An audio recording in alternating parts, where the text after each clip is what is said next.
Olá pessoal, tudo bem com vocês? Eu espero que vocês estejam bem, que a casa de vocês esteja bem também e que tudo na vida de vocês esteja sendo abençoado, mesmo num momento como esse. Como eu havia combinado com vocês na sexta-feira de deixar uma reflexão dentro da parábola do bom samaritano, hoje eu gravei esse vídeo para falar um pouquinho para vocês o que eu estava pensando acerca desse texto. Vamos conferir? Bom, a passagem se encontra no capítulo 10 de Lucas, a partir do verso 25, e diz assim: E eis que se levantou certo doutor da lei, tentando e dizendo: Mestre, que farei para herdar a vida eterna? E ele lhe disse: Que está escrito na lei? Como lês? E respondendo ele disse: Amarás ao Senhor teu Deus de todo o teu coração, e de toda a tua alma, e de todas as tuas forças, e de todo o teu entendimento, e ao teu próximo como a ti mesmo. Até aqui. Estava refletindo nessa palavra durante essa semana, pensando um pouquinho como que nós estamos lendo as coisas que nos rodeiam. Tema polêmico, né? Mas pensando na Bíblia, na Escritura, Jesus ele estava cumprindo o seu ministério terrestre, vivendo a sua vida no propósito que o Pai tinha lhe ordenado, e um certo doutor, como diz a palavra, é interessante como a palavra fala. A palavra não fez menção ao nome dessa pessoa, simplesmente fala um certo doutor da lei. A palavra é clara ao frisar que esta pessoa era conhecida da lei, ou seja, conhecia os mandamentos do Senhor, conhecia as ordenanças de Deus. Foi questionar Jesus. Falou assim: o que eu posso fazer para herdar a vida eterna? O que eu farei?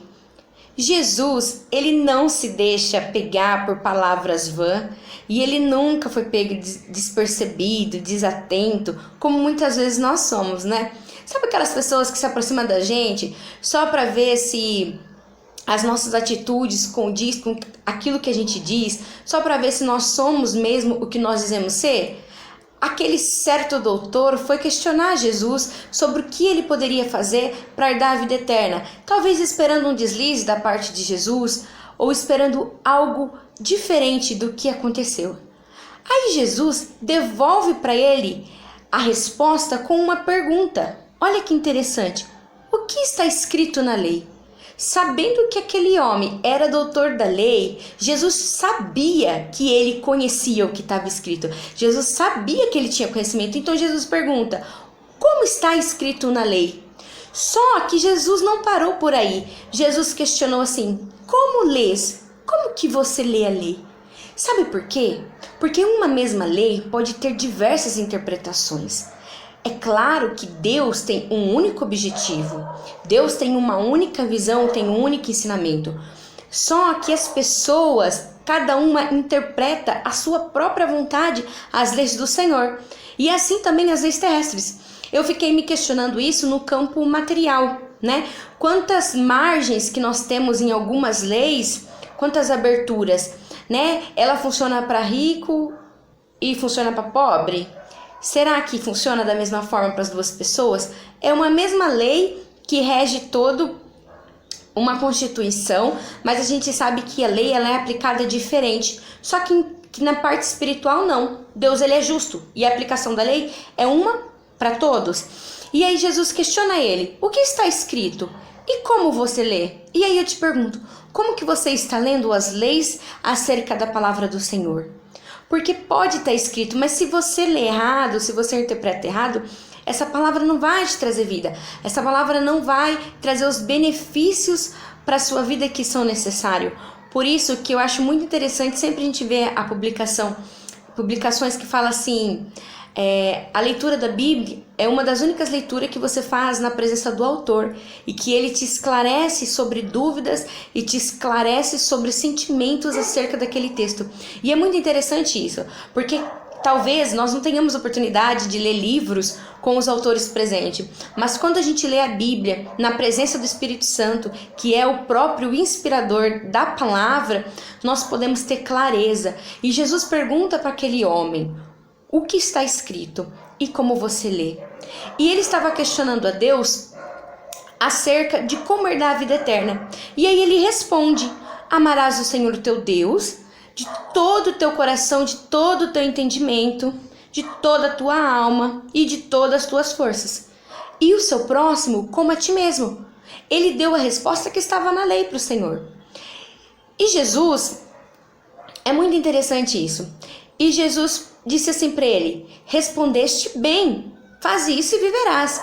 Só que ele estava querendo algo mais. Ele estava querendo provocar Jesus.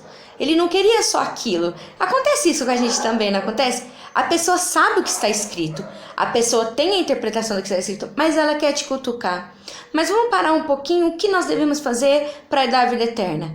Amar o teu Deus acima de todas as coisas e de toda a tua força. Amar Deus é fácil. Sabe por que amar Deus é fácil? Porque Deus é bom. Deus, ele é maravilhoso, ele cuida da gente, ele livra a gente, ele abençoa a gente. E amar o teu próximo como a ti mesmo, aí está difícil, sabe por quê? Porque no resumo desse segundo mandamento, tem duas palavras-chave. Amar o teu próximo, o próximo e o a ti mesmo. Olha só essas palavras, como que são pontos centrais desse versículo.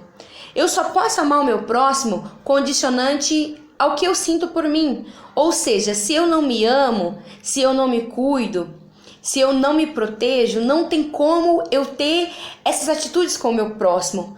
A Bíblia fala que esse amor ao próximo, ele é condicionado. É um condicionado ao que eu sinto por mim. Se eu me amo, se eu me cuido, se eu me guardo, se eu me protejo, eu consigo fazer isso para o meu próximo. Como que nós podemos amar ao nosso próximo, sendo que a gente não conhece o que é o amor próprio? É muito forte esse mandamento e a gente às vezes não se atenta. E é muito interessante porque em outra passagem da Bíblia vai dizer que se nós não amamos o nosso irmão que a gente vê, como que a gente pode amar a Deus? Então percebe que os mandamentos, eles estão todos interligados em um só. Amar a Deus, amar a ti e amar ao próximo. Por quê? Quem ama a Deus não magoa a Deus. Quem ama a Deus não magoa o próximo. E quem ama a si mesmo não fere o próximo. Porque você já viu pessoa feliz com a vida ficar se preocupando em fazer mal para as pessoas? Pessoas que se sentem bem, que se sentem realizadas. Não estou falando no campo material, estou falando no campo emocional, no campo espiritual. Geralmente pessoas que são muito bem resolvidas, que não estão preocupadas em fazer mal para as pessoas, vivem bem. E é nesse sentido, quando você se ama, quando você entende que você é a pessoa mais importante do mundo. Eu falo sempre isso. Na aula de brigadista que eu fiz, ele fez essa seguinte pergunta: quem é a pessoa mais importante? E a gente respondeu: a vítima, claro. Ele falou: não. A pessoa mais importante do resgate é você, porque se você não tá bem, não tem como a vítima ser socorrida. Então aí ele fala, vocês têm que colocar a luva, vocês têm que usar o IPI, fazer o possível para se manter seguro naquele momento de acolhimento daquela vítima. Então eu fiquei pensando nisso também. Se você não está bem, como que você vai transmitir algo bom pro seu próximo? Como que você vai ajudar o seu próximo?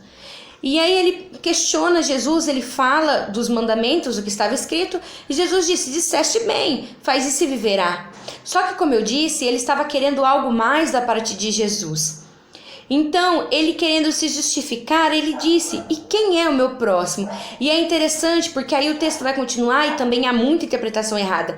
Nós entendemos por próximo sempre as pessoas realmente que estão próximas, qualquer pessoa que esteja em nossa volta. Mas nesse texto a aplicação de próximo é bem clara.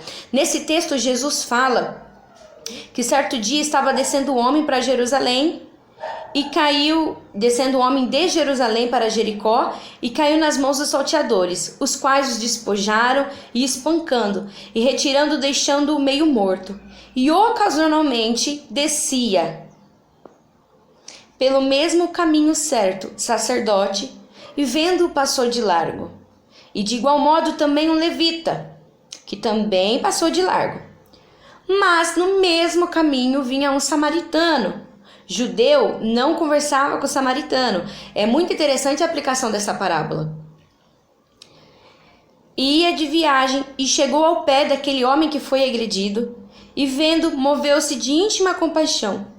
Então ele se aproximou, o samaritano se aproximou daquele homem que foi vítima de salteadores, cuidou das feridas dele, pegou ele e levou ele numa hospedaria e pagou a estadia dele e disse: tudo que ele gastar, quando eu voltar aqui eu pago. Ele se preocupou. E aí Jesus, depois que conta essa parábola para aquele certo doutor, ele questiona: qual, pois, destes três parece que foi próximo do que caiu nas mãos dos salteadores? E ele disse: o que usou de misericórdia para com ele. Disse, pois, Jesus: vai e faz da mesma maneira. Olha que interessante, nessa parábola, a aplicação do próximo é a pessoa que ajudou. E aqui é a figura do samaritano, aquele com quem o judeu era incomunicável, não conversavam, mas ele foi um instrumento para ajudar aquela vida. Ou seja, se você não consegue amar a pessoa que te ajuda, se você não consegue amar a pessoa que se preocupa com você, como que você vai amar outras pessoas? Como que você vai amar aquelas pessoas que não te respeitam, aquelas pessoas que não te valorizam, que fazem o possível para atrapalhar a sua vida? É interessante, está escrito na lei, mas como você a lê? Eu fiquei me questionando isso essa semana e eu espero que você se questione. Como que você está lendo? Está escrito, mas como você lê? Eu espero que você fique com essa reflexão e que você medite nela e pense no amar a Deus acima de todas as coisas, amar o seu próximo condicionado com o amor próprio. E você vai ver que você vai ser bem mais feliz e você vai sim herdar a vida eterna. Beijo, pessoal, até o próximo vídeo. Amigos, não esqueçam de se inscrever no canal, compartilhar com seus amigos e curtir os nossos vídeos. Engajamento é muito importante. Beijão!